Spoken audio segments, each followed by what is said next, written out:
Welcome to Founder Tactics, a podcast about entrepreneurs and the communities that have shaped their journey. I am your host, Julia Lucidi.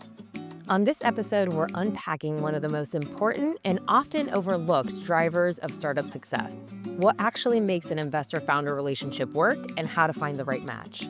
We'll hear from two people who have seen both sides of the table: Anya Freeman, founder and CEO of Kind Designs, and Eric Aaronson, Senior Investment Analyst at Mark Cuban Companies. Together, they bring a rare dual perspective on what happens before the check is written and everything that follows after. Kind Designs, backed by Mark Cuban Company, is revolutionizing coastal infrastructure with 3D printing. Their living seawalls, named one of Time's best inventions of 2025, replace traditional seawalls with thriving marine habitats. Eric, on the other hand, operates inside the world of investing, conducting due diligence, evaluating companies across industries, and advising portfolio businesses on everything from strategy and operations to legal and regulatory challenges. His vantage point offers a clear look into how investors think, what they look for, and what separates a good deal from a great long-term partnership. In this episode, we explore how alignment on vision and values can shape the trajectory of a scaling startup, the moments where investor relationships are truly tested, and how the right partnership can become a force multiplier. If you're raising capital, choosing partners, or building to scale, this conversation will challenge how you think about investor strategy and how to maximize those relationships over time. This interview was recorded live at the Fort Lauderdale Tech Meetup, one of South Florida's fastest growing in-person tech communities. We host our meetups every month. If you'd like to join us, visit fortlauderdaletechmeetup.com for more details. Before we get started, don't forget to follow and subscribe to the podcast on whichever platform you're listening to us on now. It's a tremendous help as we continue to grow our listener community. All right, let's get started. Let's start with some introductions. Anya, if you'd like to start, maybe an introduction on yourself, on Kind Designs, what brought you here today? Sure. So I'm Anya, founder of Kind Designs. I am originally from Ukraine, grew up in Israel, and got the opportunity to come to your amazing country when I was in high school because my dad got a job with the space program. So my whole family moved here, and like a good immigrant child, I had to go to law school or medical school. And that's how I ended up in Miami because I got a scholarship to study at and graduated, had a great job, but then started to notice that my city, so Miami, South Florida, had a major problem with flooding and with storm surges. And it annoyed me that all the narrative around it was always doom and gloom. Like, you have to be crazy to invest in coastal cities. We're all going to be underwater. And nobody was focused on solutions. And so 2.5 years ago, to my parents' great disappointment, I left behind my legal career and I started Kind Designs with the idea of finding a solution for my hometown, making that solution extremely scalable, duplicatable, so we can bring it to every coastal city at risk. And we wanted to build something that was awesome for the ocean. So put together a team, started looking into the space right away, learning about seawalls, which are the first line of defense to flooding, but are extremely expensive and destroy marine habitats. And so we thought, how can we come up with a seawall that's much more affordable? And what if instead of destroying marine habitats, the seawall was a marine habitat? How do we converge infrastructure and artificial reef science? And that's how we came up with this idea and what we're doing today, which is 3D printing living seawalls. Hi, everyone. I'm Eric Aaronson. So I actually was born and raised here in Davie over on hiatus. Let's Went go. to Western High School, then to the University of Florida, and then came back and went to law school at Nova Southeastern University, Shepherd Broad. Well, now I had to change it. The College of Law, I believe it was the law center when I was there. So did that. After that, had an opportunity to go work on Capitol Hill for Congressman Ted Deutsch. He's no longer in Congress. That's actually where I connected with Mark Cuban's chief of staff. Moved back down here, was living in West Palm Beach doing land use, local government, and lobbying at a big law firm. One thing led to another, and I had an opportunity to move out to Dallas to go work for Mark. Was hired actually as a staff attorney. We were doing some land use, different projects within Dallas, different stuff. And honestly, just kind of piecemealed my way onto the investment team. I took like Coursera courses on the side to reteach myself finance. Like, I was a poli-sci major at UF, but I had a minor in business, kind of relearned a couple things, observed other people and just, slowly incrementally bettered myself at the craft. eventually one day I found myself basically on Mark's Shark Tank investment team. I'm sure most, if not all of you, have seen the show.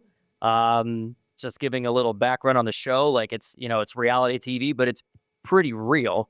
What you see on TV is, an hour-long negotiation that is cut into 10 minutes, but, it's a real negotiation. Like, the Sharks don't know what's coming out. They're not given any advance notice.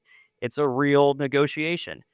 Now, like after, which is, where I come in, is that's not a real deal on the show, like not a legal binding agreement.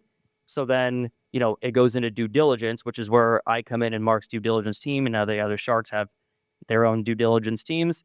And then we try to close on every investment, that Mark says yes to during filming. We can't say yes to all of them. We find out different stuff, after the fact. But yeah, we give it, a great faith effort, and, did that for 5 years where, Mark's no longer on the show, but just generally speaking, early stage technology companies, we usually invest. You see what he does very early, most of the time, early stage angel to, I would say, seed A. And, Shark Tank was a lot of consumer, but we've done a lot of different stuff, over the years. And I encourage you, I think it's markcubancompanies.com or mcc.com. You have like most of our investments listed there. You can just go and see what they are.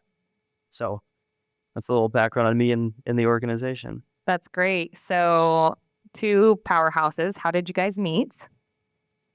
He saw me on stage. I did see her on stage at Emerge Americas. You were in like the final 5 or whatever it was. And You should have won. I thought you should have won. Thank you. I did think you should have won. But I was like, okay.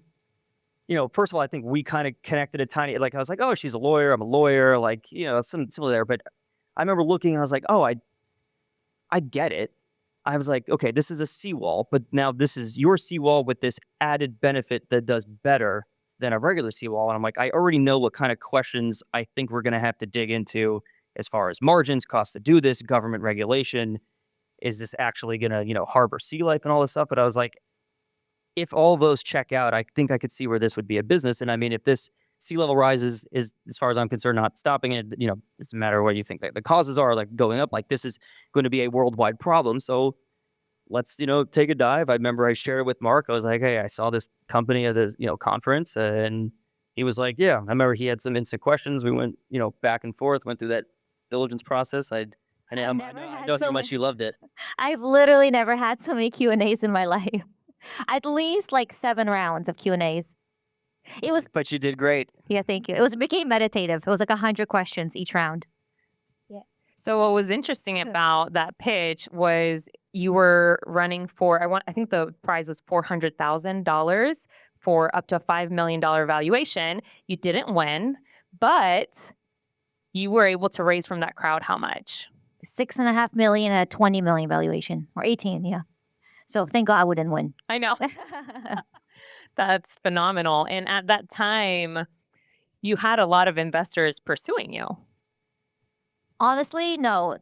Like it was like my life before that Emerge event and my life after. No one knew about Kind Designs. No one knew about me until the finals. Well, that goes to show the importance of pitching. But I mean, like after pitching, you had a lot of people searching you out to invest. I literally woke up to hundreds of emails from investors who were in the audience. And how did you start to triage and really evaluate who you wanted to partner with? For us, and strategic investors are basically 2 categories. One is construction people. So like coastal construction was our first check. And they build a lot of things on the water so they can put us in their plans. They can also make introductions to developers and GCs. And the other half of the cap table, our strategic investors, are government people like Eric, who actually help us draft legislation to help incentivize our product and also help us win large government contracts. So ultimately, it was about the strategic investors that became most important. And clearly there's been like a lot of help in that process with Eric coming on board as an investor yourself and also as an investor through the Mark Cuban companies, right? What have been some of the biggest hurdles that Eric has been able to help Kind Designs? I'd say you're a very hands-on investor. Well, I think you told me from the beginning, you were like, go talk to these other potential investors and get them on board with investing. You're like, I sent them your DD, now go talk to them. So I think that was like the biggest thing to overcome. I forgot. That's actually very true. Yeah. Because once you were invested, also not only did Eric invest, but his dad invested, right? Like your uncle invested, like you're in. I raised my SPV. Yeah, so we can't let the family down. So, yeah. Don't let them down. and honestly, to be honest, especially early on, a lot of investors were excited to co-invest with Mark Cuban and you, of course, Eric Aaronson. But so for them, More with Mark. So during the due diligence process, it was very helpful when they asked to speak to other investors for me to give them Eric. And was there any like red flags in the process of finding an investor that you would flag to other entrepreneurs that are looking for that right investor match? Honestly, it's very subjective. It's like dating. I've realized it's very important for me to have investors that can be myself around. Like for example, there was one big investor and they flew in to meet us. They came in high heels we have a factory like full of concrete and dust, and they were wearing heels. The girls and the guys were on suede loafers. And they took me to Joe's restaurant south of Fifth, which was very exciting. And they're like order whatever you want. And the next week they sent me like 17 different documents I had to provide so they could expense their dinner. No, I would have rather just paid. But that wasn't the red flag. The ultimate red flag was that a majority of the dinner, they were quizzing me on like apartheid because I went to school in South Africa, and they were like wanted to know what my opinions were, and it was just felt very uncomfortable, and I felt like I had to pretend to be somebody I wasn't, and so I got very lucky that naturally fell apart because at that point I didn't really know how important it is, but in hindsight, all the investors that end up investing have are very aligned with me, more like a value basis, like. But American exceptionalism. Like I love investors who, like me, like love this country. They want to make our cities dynamic and fortify them against rising sea levels or storm surges. And I get along so well with them, and it's really fun to grow the company with them. So Eric, you brought the company to Mark. Was there anything like what pushed it, the deal through? She was a great founder, very energetic, but what made you really like check the box and say this is worth investing in? I think we were kind of having a focus on sort of the doing well by doing good investments. So this sort of just kind of fell into that category. And I think Mark has publicly talked about, insurance and premiums in regards to flooding in Florida. So I think it was just sort of on his radar. And also there was nothing really else like out there. It wasn't like just another, B2B SaaS product that we would, he would see 20 of per day in like his inbox. It was something very different, but we asked a lot of questions and, a lot of questions. And it was like, okay, well, what about X, Y, and Z potential problems? And you had answers. And what was X, Y, Z potential problems? You had answers. I spoke to some of the construction folks and the contractors, and they're like, this is why this could work, X, Y, Z. And, eventually we're like, well, we haven't stumbled on that one killer no-go, problem. So it fits our thesis. We like the founder. We like some of the other investors that were already on the cap table. So, that's what you do in venture. You place bets. Eric, how does Mark Cuban companies think differently about investing in comparison to like a traditional VC? Well, this is probably more of a comment of family offices in general. I mean, venture funds, you have LPs that you need to make a return for, and you have a time horizon essentially to do that. And I know these timelines now kind of get pushed where it's like, don't expect your money in 10 years, but it's typically not your money. I mean, the GP puts in some money, but it's an obligation to some LPs, and you have to basically underwrite every deal to kind of go like parabolic unicorn, because that's the power law. You have to assume that you invest in 10 companies, 9 are going to go under, but one of them goes absolutely bonkers and completely returns the fund then some. That's the power law game. Family offices, for the most part, their family, they already made their money probably in a business. Like they don't have to underwrite to the same. If you're not a multifamily, like Mark has no LPs, it's only his money. So he only has to report and make money for himself and does what he wants to do. So we can change our underwriting standards where it's like, we don't need to underwrite to a unicorn or something like that every single time. There's investments where we look and say, we could see this being a profitable multi-million-dollar business, and we're going to have fun and enjoy doing it and working alongside, and it fits our thesis, so we could do that. Whereas a venture fund might say, this could be a successful business, but it doesn't fit into the power law dynamic. We can't see this becoming a billion-dollar company, so we can't invest because it doesn't it can't potentially make up for all the other losses that we're about to do. So one thing that I've heard, and I think you may have even said to me on our first conversation, is that family office money is more patient. Yeah.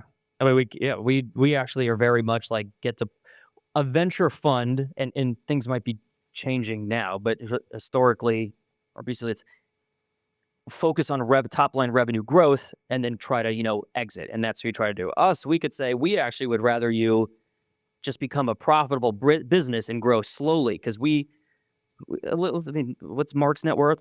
Someone Google it, like $6 billion. Like he doesn't need a quick return like that, and a lot of family offices don't. So they could say we would rather you just be a slow and steady, profitable business that grows. We don't need to account for the power law. You have never told me that. I did not get that vibe. No, I've definitely stressed profit about. So I've definitely stressed. I don't think I've ever pressed you to grow too fast, though. No. That must be some of the other investors. no. So one of you said to me, Anya, that one of your superpowers is being able to get the most out of your investors. What's the secret behind that? Like, what have you gotten out of your investors beyond money? Of course, of course, the business needs money, but there's so much more. And I think that that's what this conversation is about. Is that there's so much more than just the money that you should be looking for in that alignment. So what have you been able to extract? Tell us more about like this superpower of getting the most out of your investors. I do think I have an exceptionally great relationship with all my investors. That I think a big part of that is that I am religious about investor updates, right? Okay. Go and then I'll And literally, they can be a hurricane, and I will send my monthly update, and it's very detailed. We literally break down meetings every single day. Wins, obviously, also challenges, and most important, and the metrics, major metrics. And most importantly, we always end with very specific asks. And because our investors are already so strategic, they are in a position to help us with very specific introductions, for example, opening doors for large deals. Anya does a great job with investor updates. You're usually by like the 5th or 6th day of the month for the previous month, and it says on June 1 we did this, and on June 2 we did this, and on June 3 we did this, and then scroll to the bottom because there's going to be more about this. She's a very cadenced. They're very well put together. You have your investor ask, so we know exactly like where that's going to come and like how we can help. The metrics are right there. Your updates are very good. And that's just maybe a more general commentary is that a lot of times the more you give your investors, the more you're going to get. We see a lot of our portfolio companies, the ones that kind of get in trouble are the ones that we're like, where the hell you been the last? You give like a kind of half-assed quarterly update. Like, how are we supposed to help you if we don't even know what's going on? But we know exactly what's going on in Kind Designs. Anya, there was some important legal or not legal hurdles with legislation. Yeah. There were some important hurdles with legislation that you needed to overcome. How did you leverage your investors to help you with that? Yes, good point. That's probably the area where investors help me the most. So one of the biggest nightmares about seawalls is the permitting process. It takes literally 2 years. It took in Miami-Dade County about 2 years to issue a seawall permit. And if you're already getting flooded, it's just outrageous. And actually, a lot of investors passed on us because they thought we could never overcome this permitting situation. And thanks to the help of our investors, like for example, one is Global Ventures. It's a lobbying group. One of the partner owns a lobbying group, and they invest in Florida-based companies that have a government regulatory opportunity to pass legislation to incentivize their product or get government contracts. Thanks to their lobbying efforts, 6 months ago, we passed legislation completely changing the rules of the permitting process at the county. Now, instead of 2 years, it takes 90 days to issue a permit. So a sales cycle went from 2 years to 90 days, which is amazing. And number two, it made our product, Living Seawalls, completely exempt from mitigation. When you put in a regular seawall, you have to pay a lot of money to mitigate or offset the damage that you're causing environmentally. Because our seawall is essentially a reef, you can skip that entire process. It literally made our seawalls free. So at this point, it's almost it's not almost, it is economically irresponsible to not use a living seawall in your project. And that's all because of the legislation which our investors helped pass.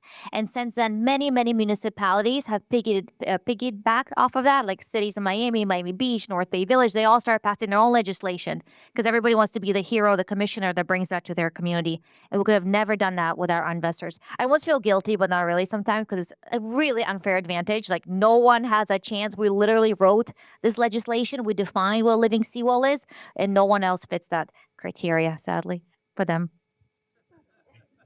Did you want to comment on that, Eric? No, I don't want to comment on that.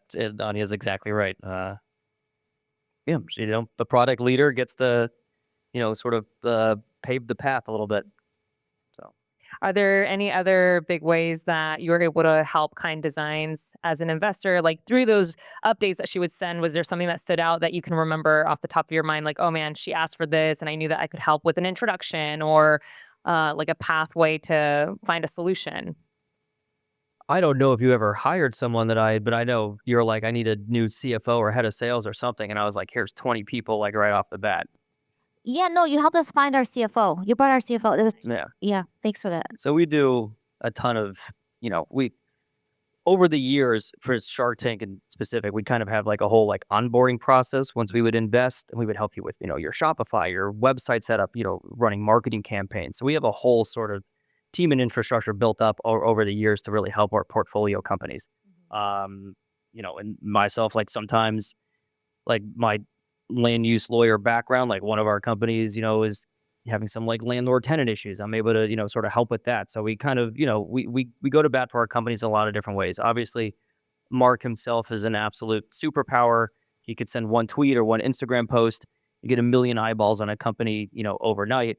Most investors cannot do that, but we have a whole sort of infrastructure. We have a lot of pre-negotiated discounts, for, if it's like HR software or payroll or AWS credits, like, because we have a bunch of portfolio companies, and we go to these companies and say, business, like, hey, we'll push our portfolio companies to you, but you got to give us, an MCC sort of discount. And other venture funds or family offices might have something similar.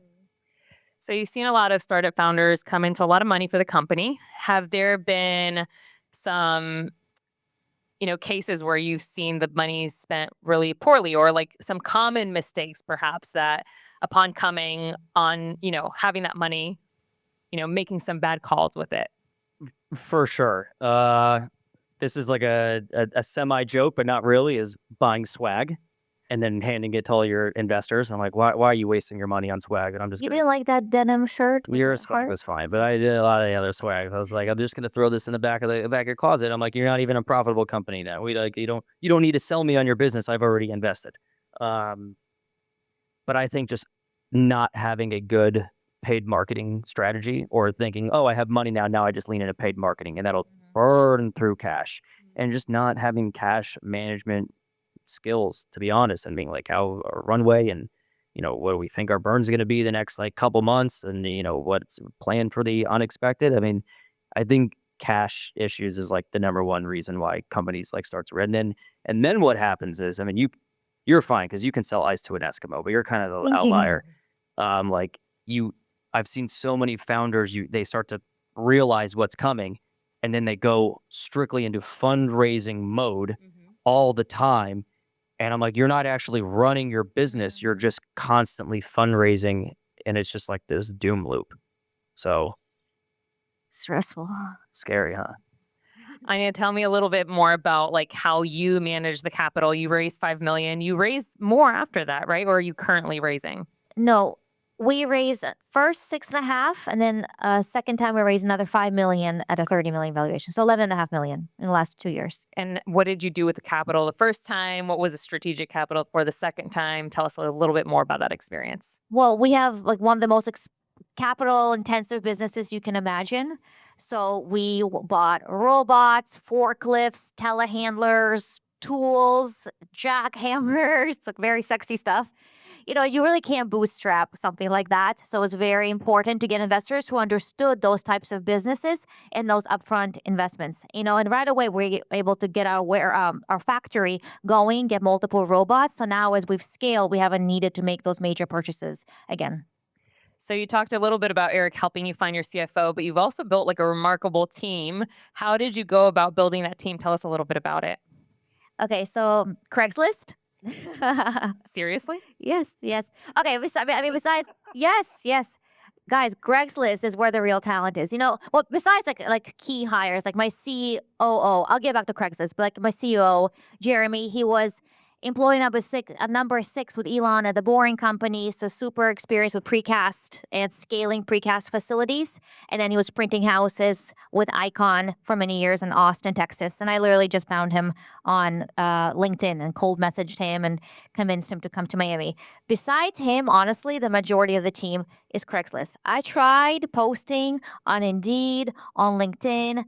It is horrible out there, like especially kids who just graduated and they're like, what is the work-life balance? I'm like, there is no balance. Like, we are going to suffer together, and I want you some calluses on your hands. And those people are on Craigslist. A lot of them actually happen to be immigrants. So some of them maybe were architects, in like one guy in Colombia, but they're unable to practice in the US. So they go into more construction roles. So they're all extremely physically fit. That's very important. People blame me. They say I only hire good looking people.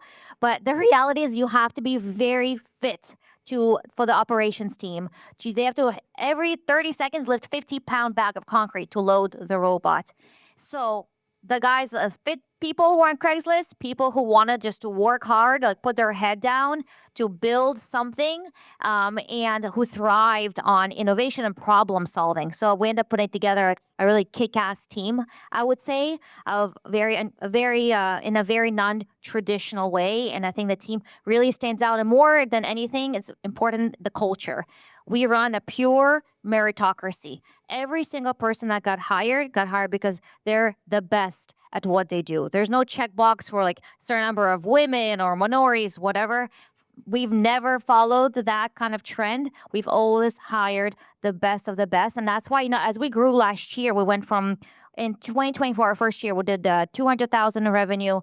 We just closed this year. Last year was $1 million. In 2026, we already closed $5 million in contracts plus $2 million Navy contracts, so $7 million.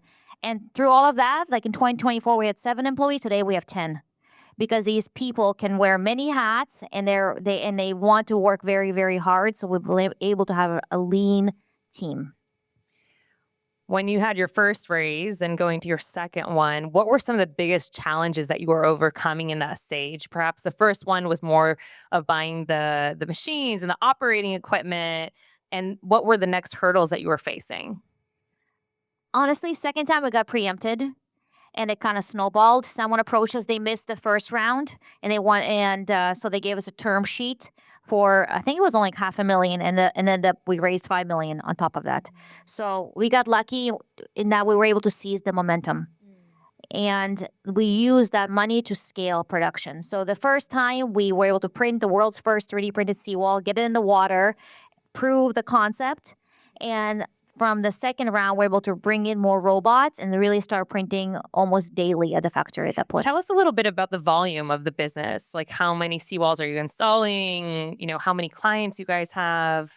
So we've done 12 big installations in South Florida and in New York City at this point. We started with residential contracts. These are people who live on the water and need a seawall. And those are small, maybe 30,000 in revenue average. But because we started getting all the data from the successful installations early on, then we were able to go after commercial contracts. And that used to be $100,000 revenue. I just found out today, now average is now $250,000 for commercial jobs, which is awesome. And most importantly is government jobs, which is an average ticket size for us was $650,000. And the biggest of all of those is ports. Every port in the U.S. right now is pretty much redoing their seawall. They have to pay millions, tens of millions of dollars for mitigation costs. So we can save them a huge amount of money if they switch to our product. So that has been the evolution, starting from small residential jobs and growing to be able to excel and then execute on these huge government contracts. So we'll raise Series A for some of that this year. Very exciting, and we'll have you come back. Eric, I'd love to, before we open to questions from the audience, because I'd love to dive in and see what's on everybody's mind. What is or perhaps share with us a little bit about how founders maybe leave opportunities on the table when it comes to their relationships with their investors. You have this, superstar that has done incredible to communicate well and be able to get the most out of the relationship with you and with the Mark Cuban companies. Where do you see other founders lacking in this area? Well, as you're saying that question, there's like one company of ours that runs through my mind. I'm not going to say who it is, but I'm not, that's We'll just sweep it out. I think sometimes founders will. And I'm not saying they're having a natural ego, but it's almost, hey, it's my job to completely leave you out of the picture and just let you know when you're going to get a check in the mail, and just never check in with us when there's problems. They almost sort of bury it. It's always, we're you're just the investor. You're just the money. And, I'm the CEO and I'm going to run and I'm going to make this a success. And when times are tough and they don't lean on their investors and just say, hey, maybe we're, thinking we actually might be short on cash or running, like, can you guys help us out with some modeling? Like, where would you maybe help us cut costs? Like, we're pursuing B2B and D2C. Like, maybe we should focus on a different area. What do you guys think? Can you connect this with XYZ people? We're really, our sales, we need someone to come in and build out a proper sales pipeline, just like you had Joan. Joe would come in and just almost like bottling it up and like almost as like it was a little bit of shame to come to the investor group to ask for help. So that's what I'd say is sort of, I think for founders, like, most investors, I do know some investors that are like, I actually don't want to help companies, but for the very most part, investors have a vested interest on seeing a return in their money. And so like, they're going to help. And a lot of times they're going to invest in stuff where they think they can help and want to help, and have ability to help and have seen this and done this before. So for the founders, don't bottle it up and hide what's going on, because eventually it comes out and then it's too late and then everyone's mad and you're scrambling and then there's the blame game. So don't transparency is great. Transparency and consistency. Is there anything in the investor update that you particularly look for, stands out to you, that you want to hear from founders about? I feel like there are certain founders that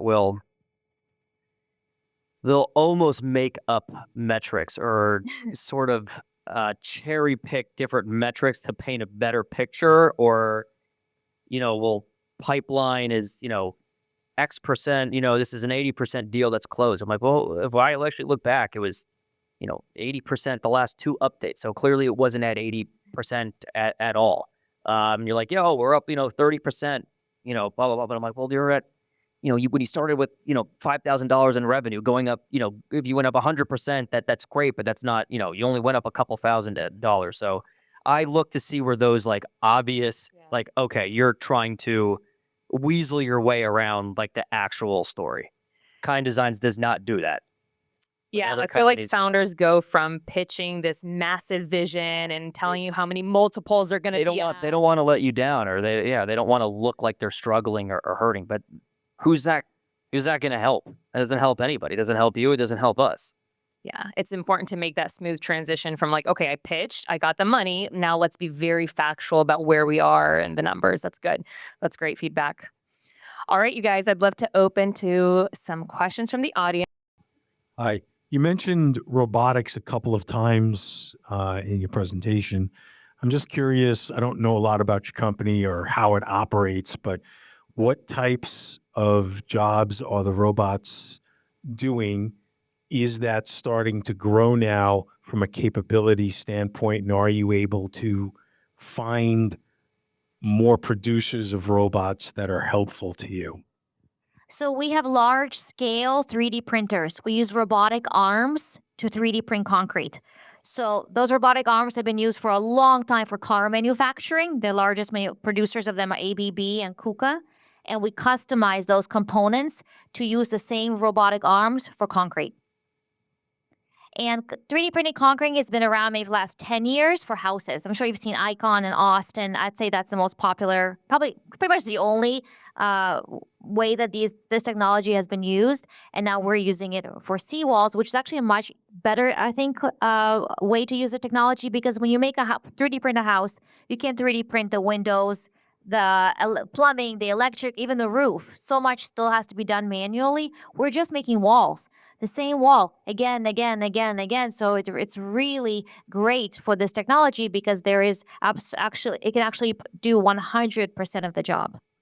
So first and foremost, I did find my first roommates on Craigslist. Me too. It's disappointment. Yeah, boyfriends, roommates, investors. I think I did as well. It was a thing. It was a thing. So my background is in investment due diligence for the federal government, CFIUS, the Committee on Foreign Investment in the U.S. And then I came down here to Florida, worked with local government for a couple of almost a year. And so my biggest question for you two is what are your biggest challenges working with local government? I know it's a different ball game than, Oh my God, they move so slow and they argue over who's going to be the champion over a certain idea. It's, I was the one that's, brought that ordinance. So I want to draft the ordinance, or you have to get sign off on 15 different committees, or we did a lot of house, like homeowners associations are going to fight you. Condos associations are going to fight you. The people across the street are going to fight you. Government just moves painfully slow. Honestly, for us, this has been a big opportunity because the local government is such a problem for anyone that wants to put in a seawall. We were able to solve that problem only for our product, and therefore everybody wanted to use us to not go through the pain and suffering. And we were able to do it successfully. And I think we're lucky because what we're doing has so many environmental benefits. You're improving the quality of water for your whole community by using a living seawall. So many people, like Eric said, want to champion it. We actually do have right now 2 commissioners fighting of who wrote the bill first for City of Miami to give a permit discount for living seawalls. So it's a great position to be in. Everything has always passed unanimously. So I think we've been spoiled to be in this rare category where we have a product that's saving money for the government and that's also doing something environmentally beneficial. I think both sides of the aisle can support that as well. So honestly, I don't have any complaints to lodge against them. It's also in government. In a private company, you do something and it doesn't work, you can just kind of change it. In government, you have to go through all this process to pass an ordinance. And then if it doesn't work out, it's a whole process to wind and undo it. So it's just government is designed to move slow kind of by design, by kind design, but it can be painful. But kind designs, you're kind of an outlier. Yeah, I think so. I love them. I love the local government. Anya, can you give a little bit more detail on how the seawalls benefit the water? You mentioned that, and I wanted you to dive in a little bit deeper. Sure, just very quickly. The living seawalls, they're structurally identical to regular concrete seawalls that you see all over the world. But because of the 3D printing capabilities, we are incorporating a biomimicry design into all of them. So instead of being flat, they actually look like mangrove roots or barnacle clusters. And the point is to attract native species, create caves for them where they can hide from predators, have special texture called rugosity for oysters and corals, and it dissipates over 50% of the wave energy. And so instead of like the wave bouncing off the wall, our living seawall actually absorbs that impact. And with all of those environmental benefits, the key is that there is no green premium. Living seawalls are actually cheaper than these conventional concrete, toxic, leaching slabs. I feel like the wave energy was something that I harped on a lot that was kind of other investors or didn't really talk about. But I'm like, this is like a real big, could have a really big impact if it can do this. No, you gave me the idea, so I didn't give you any credit. It was Eric's idea. No, it's not. Yeah, but no one was talking about that. I'm like, but it's this true. is like a really, And honestly, a really important component to your seawalls. And it wasn't intentional when we first did it. We were only thinking about the biomimicry part, and then we did the test at the University of Miami, found out it has these amazing wave dissipation benefits, and that's actually how we won the Navy contract because they really care about aerosols. Am I saying it right? Aerosols. Yeah. Salt in the air. Aerosols.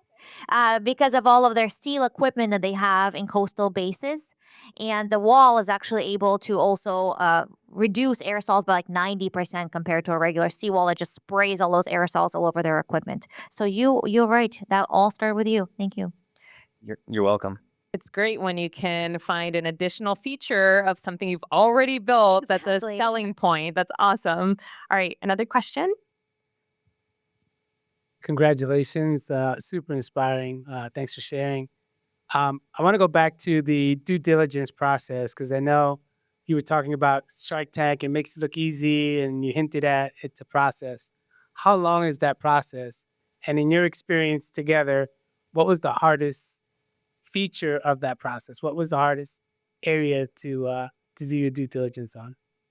Okay, so talking Shark Tank first in general, and here's how it actually works. So the producers have an airing schedule, and we try to get done with our DD on a company before it airs on TV.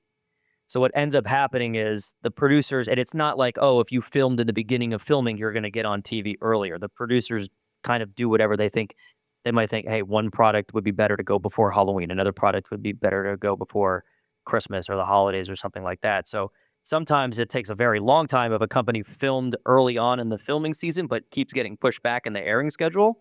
And then reverse for some companies that film, and then a week later we're like, hey, here's our, we need your data room set up, like go, go, go. And we don't tell them why we're trying to rush things, but but I would say outside of the show, I would say our typical diligence process goes about 3 weeks.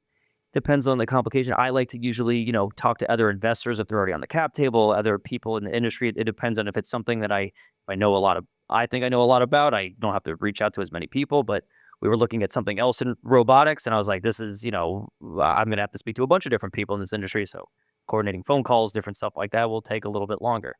To Anya, I think it was a little bit of like, the physical aspects of the 3D printing and, layers and stuff like that. I think that was I had to rely on other folks to speak to. I mean, to me, my background is local government, so looking at like all like the ordinances and stuff like that came a little bit more natural to me.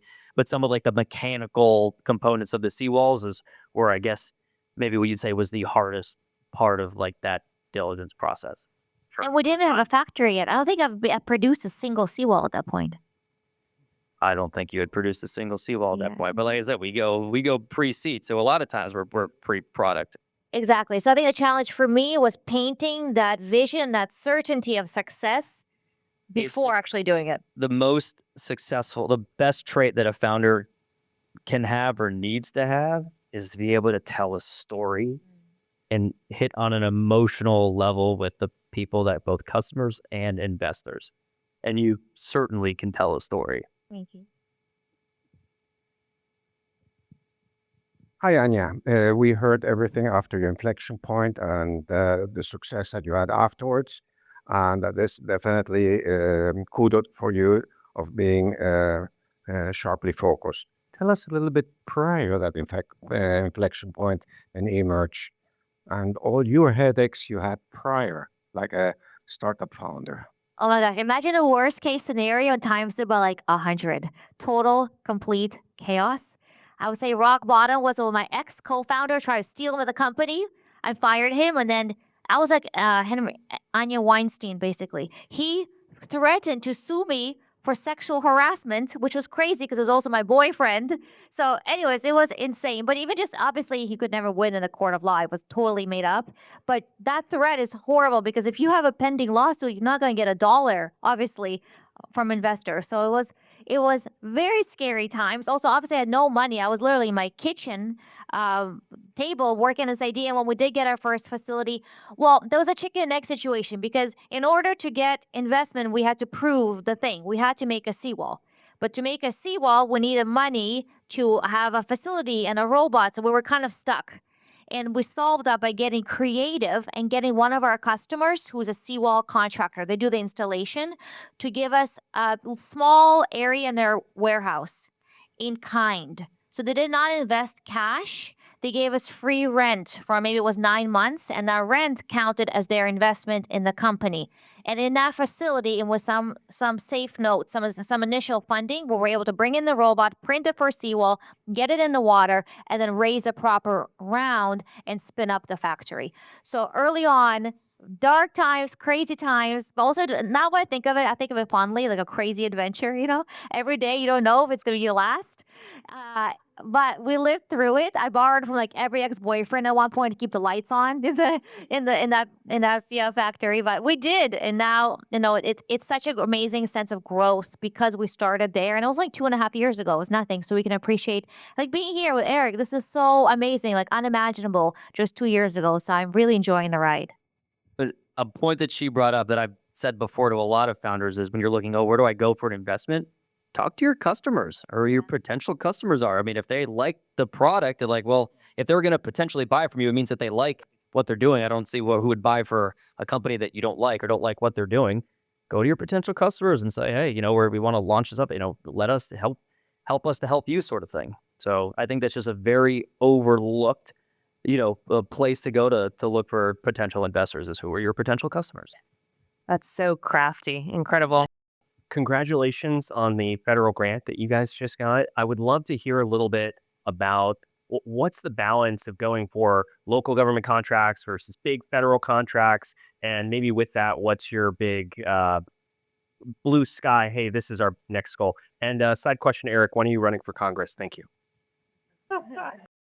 There's no balance. We just every day we just want to sell. We're obsessed with revenue. I don't care where it comes from. So we're all in on any way that we can make money. And we don't waste too much time on it because we outsource the grant writing. That has been hugely helpful. It's only one person on my team, Charlotte, the head of R&D. She supports that group. And after you apply for one, it's easier to apply for more. So it doesn't take up much of our time, and they've had a huge success rate. Therefore, we don't really have to prioritize what we're applying for. So when are you running for? I don't know. I didn't know I was running. This is breaking news to me. Wait, there was part 2. I forgot it. What was part 2? Oh, yes. Well, first female unicorn in Miami. No, there's so few solo female founders. I think it's only like 13 in the world that have ever had a unicorn company. Isn't that crazy? A lot of co-founder teams, but not solo. And in Florida, only one. Miami, never. So that'll be awesome just to normalize it, pave it the way for many, many more female founders. I think it's a huge disservice. Women are always told how difficult it is to be a woman, and you're much less likely to get funding. And that discourages women from going for it. It's very counterproductive. So I want through our success to show them it's absolutely possible. It's so much fun and create that momentum for them. To attract more investors to Florida, to show that you can build real companies here, impactful companies, build huge teams, attract talent.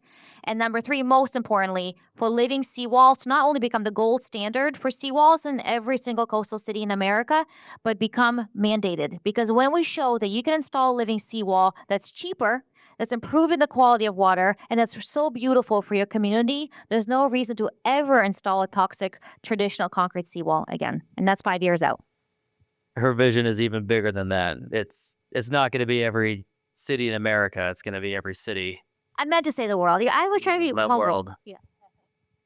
Super Globally, there's 507 cities at risk from flooding in the next 15 years. So we will be in those cities by then. Thank you guys so much for coming out tonight and showing the impact that you guys are building right here in Miami. Two-part question, similar to Joe. Eric, first, I'd love to know, through all your due diligence that you've been in, what was the biggest dumpster fire that has burned into your memory? And then one for Anya also, if you could meet one person, title, or org tomorrow that would have the biggest impact in accelerating your growth, who would that be? And how would you go about trying to find them? Donald Trump. It would be huge, of course. There's so much investment now federally into revitalizing the word Navy. Not Navy. Oh my gosh, shipyards. Sorry, all over the United States. There's a lot of efforts into infrastructure.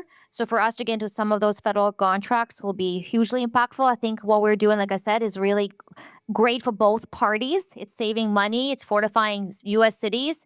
It's making the American economy better, and it's also fantastic for the environment. It's a very rare combination. So, if I had to choose one, I would say him or our governor.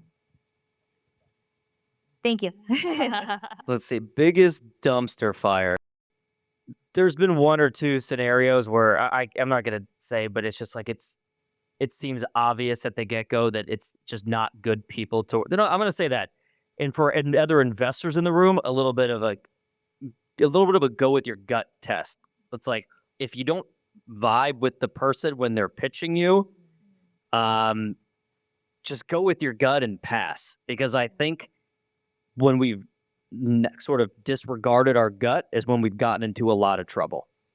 So I know that's not exactly the answer you're looking for as far We as want a juicy story, Eric. I know they want to do. I'll think of it as something I could talk about at some point, or find me after one will pop in. But I would find that the biggest failures are the ones where it's like, oh, I'm not sure about this person, but we'll give it in like, oh my god, I never should have worked with that person.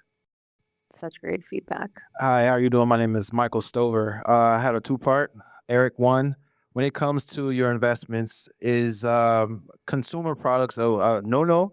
Because I know a lot of people, I'm a consumer and technology founder, so trying to find people in that realm is kind of like, eh. And then for Anya, for your pitch, what are some pointers besides the story? Because I know that's usually the seller, but there's other things in that pitch that need to be part of it to enhance the story. So what should founders look to have in their pitch to have that go work? I mean, look, Shark Tank was a lot of consumer, and for sort of good reason. A deep tech or B2B SaaS company who just would not play well out on TV. They want people to be able to buy the product that's on there. So if you look at a portfolio, it is a lot of consumer over the years because of the show. I would say more recently, leaning a little bit away from CPG, but that's just us, and I'm not making any sort of commentary on other VCs or family offices. I know of other VCs and family offices that think that right now is an amazing time for CPG. I'm glad you asked about the pitch and the deck because we do something I think completely different from everybody else. First of all, when I'm on a call with an investor, I am never showing my deck ever. We're talking face to face for 30 minutes. We start with some banter. We connect. We share this huge vision, and we get excited about this future that's possible with our product. That could never happen if I had my slides. The problem, solution. It's so robotic. When I'm presenting on stage, I don't have any words on my slides. It's like more like a TED talk than a formulaic presentation. And if I do have a deck, or if I am speaking on stage, I always start with founder. What do you call it? Founder journey, founder story. Sorry.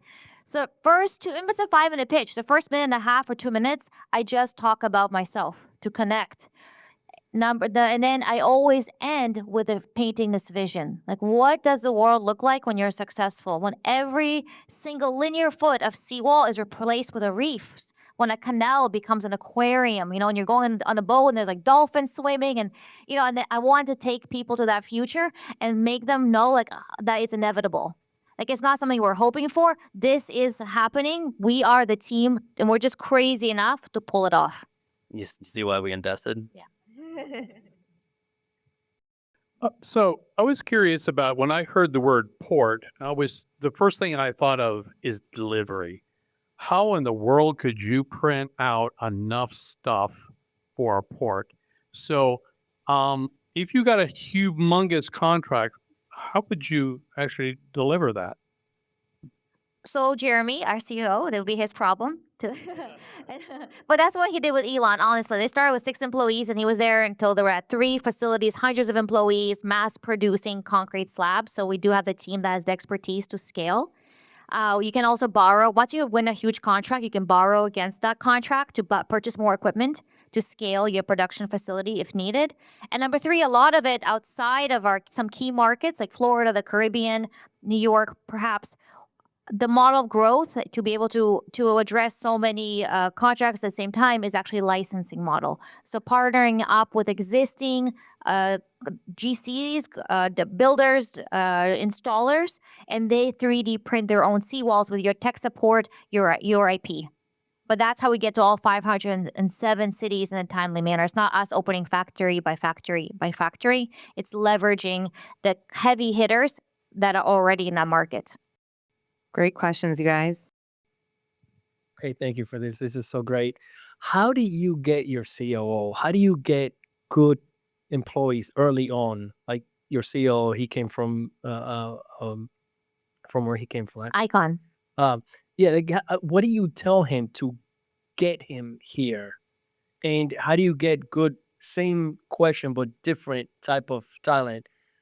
How do you get a good board? Eric's on my board. It's okay. I'm a board observer. But you listen to me like I'm a board member. I feel do, when I'm absolutely. there, I feel like I'm a board member. You are. I forget you can vote. So attracting talent. Number one, it's easy to attract someone to move to Miami. We're very, very lucky. Like we were in Ohio, that would be difficult sell. That helps. Make sure they visit, not in the summer. And two, really emphasizing the legacy that they can create with us, the impact, the global impact, and the opportunity to be a pioneer of something. Like how awesome is that? Especially for guys, they get so excited. Like every day they're in there, they're covered in concrete, sweating, and there's like have a grin ear to ear because they're the first to do something. They're solving massive problems together, and we have a really, really cool and fun culture. So I think I reached out to the right people who are already aligned with some of those values and that culture, and they get really excited to be part of a unique place, I think, where they can really thrive because of those values and those abilities. They make them a perfect candidate to build this with us. A CEO needs to inspire investors, customers, but also coworkers or co-founders or, partners. I mean, the way you sold yourself on the last question is, if I had the technical ability to do what Jeremy does, I'd be like, holy shit, I want to go work for this company. Like, how could I not be a part of this? It's revolutionizing, coastal infrastructure. Can you lift 50 pounds every 30 seconds? Every 30 seconds? For an hour and a half, nonstop. I think I could do it. Okay, you're hard. Okay, perfect. But it's very true. You have to inspire them and give them freedom. Like I never micromanage anybody. I bring in experts and I let them run with their ideas, and we really reward innovation.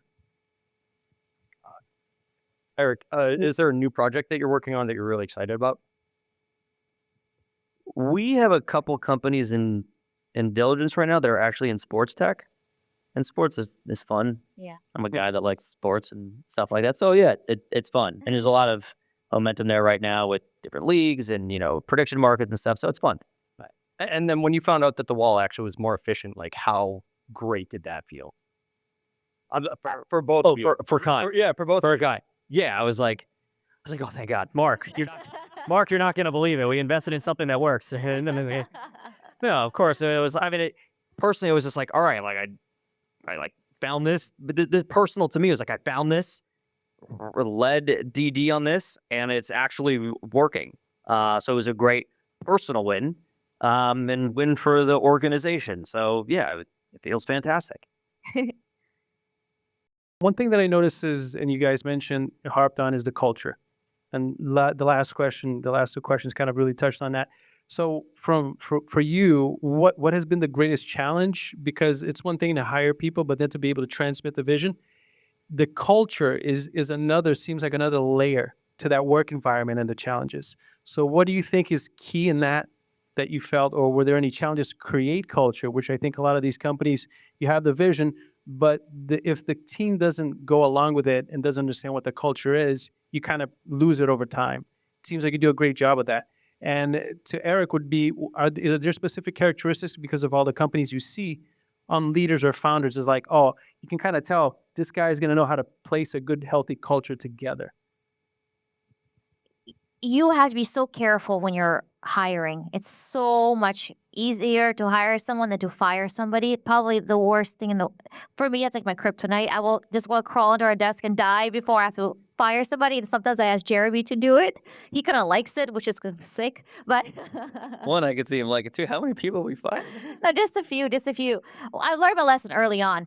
But you can't hire someone and then make them fit a culture. It has to be completely organic. And that's why I'm very explicit about the culture. I've also always been a contrarian, and I think that has actually served me because especially when we started, there was such a trend towards, like I was saying, like you have to hire so many minorities, so many women. You have to have, this diverse team. And ironically, we actually have extremely diverse team, but that's not why they were hired. And they all know that. Like they all know they're the best.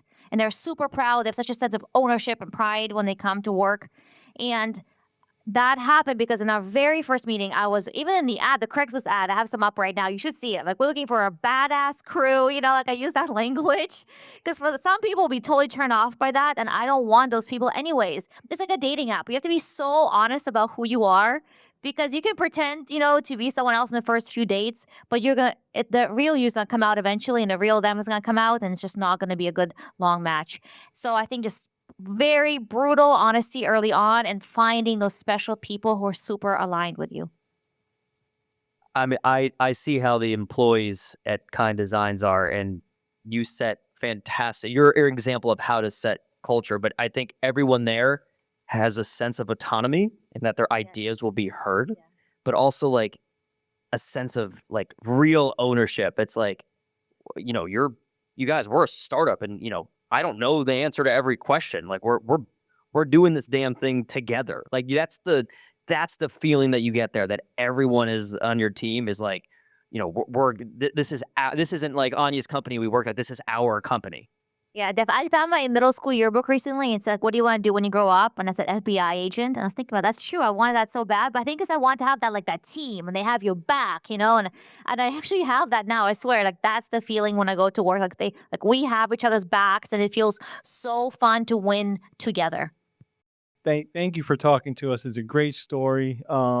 I love how you started with two simple questions like, can this be done? Can we fix that? And then all of a sudden, 2 years later, you're not only successful, but you seem to be a subject matter expert in a whole bunch of things. But my question is this. So I have a 1-year startup, and we're now trialing the product.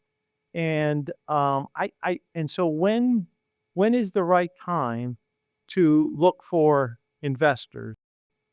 I mean, you right now, or you start building relationships now. You can, especially in the family office world, is like I'll be honest. Like by the time I open up my email after this, not only will some random person in the world have sent me a deal to look at, there's probably one person in this room that has sent me a deal, or on LinkedIn, or found my email address or something, and says, and somehow look at the time. I'm like, oh, you said that to me while I was speaking.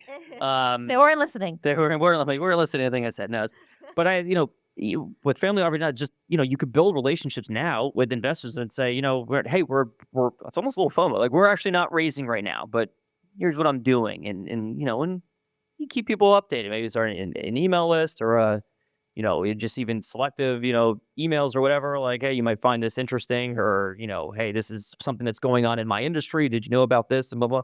So sort of like build up a relationship. It's not, I think, was it the OpenAI ex CTO Barada? I know she's that's a completely because of who she is, but I mean she got all investors before even having an idea, essentially. So I don't think it's too early, but yeah, just start sort of building the momentum, and then when you feel like you're ready, I mean honestly, if you can completely bootstrap and never take an investor dollar, do that. And I think Mark would say the exact same thing. Own 100 pieces of your watermelon instead of 10% of your watermelon. But it's less fun. Sure. Then you don't have to hang out with people like me. No, and I just want to add to that. My second round got preempted, and looks like Series A maybe too, purely because I was meeting investors who either missed the first round or we were way too early for them. And I said, oh, want me to just add you to the investor update? Everyone says yes. And I forgot about them, but they've been reading my updates. And that's how the second round, literally $5 million almost happened just from investors who just continued reading the updates. And I just sent the year in review of 2025 to my investor list. And two big VCs we were way too small for them before, but they reached out and we were meeting. We met with one today, one tomorrow, and both are looking to possibly preempting a Series A. And that was completely effortless. I've just been updating them regularly through this monthly update. This has been so valuable. Thank you so much. You guys are the dream team. Thank you. Thank you very much.